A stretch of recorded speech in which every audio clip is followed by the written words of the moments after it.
We've had a lot of questions about using the Mad Genius controller with the Oculus Rift. We snagged one of the original Oculus dev kits off eBay and threw it together just to see what would happen. We're running Skyrim on a laptop using the Oculus patches, but we're not using any software API. We're still using the same control scheme we were using with the console. She's starting out by moving around just like she did in the original Skyrim video. The tracking in the controller is moving the character in the game, and that's changing the view in the goggles, and it works surprisingly well. The controller even senses her body sway as she walks, and that makes the view look like you're walking. As always, all of the buttons and sticks still work even if she's using motion. So if she'd rather move around in the game using the sticks, she can do that at any time. Now she breaks the controller in half and positions her hands like she's holding a bow. The controller sees this and reconfigures so that she can aim the bow using motion.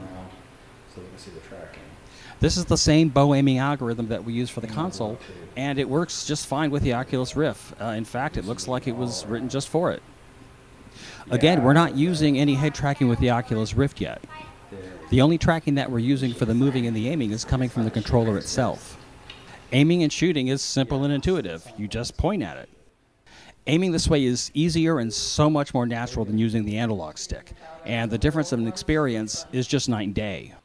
It's not just that it tracks your motion, it's that it even tracks the smallest motions down to 1/100th of an inch. So those last tiny adjustments you make just before you shoot will be tracked accurately without any sensor drift, and you'll see the effect in the game.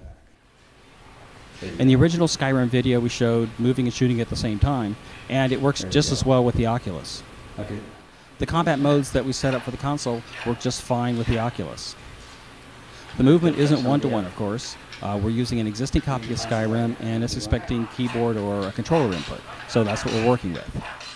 Of course, much more could be done if the controller was interfaced to the game through an API. Then the game could use all of the motion tracking data to get more of a one-to-one experience. Our goal here is not to create a controller that you can use in a year or two when somebody gets around to writing some games for it. We are building a controller that you can use right out of the box with the games that you already have to add driftless motion so that you can have a completely new game experience. And we're doing it without removing any of the existing controls.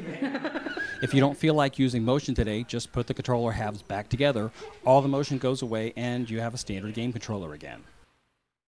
And so that's just a quick peek at our first experience using the Mad Genius controller with the Oculus Rift. And don't forget to sign up on our website so we can send you updates and let you know when our Kickstarter is ready to go.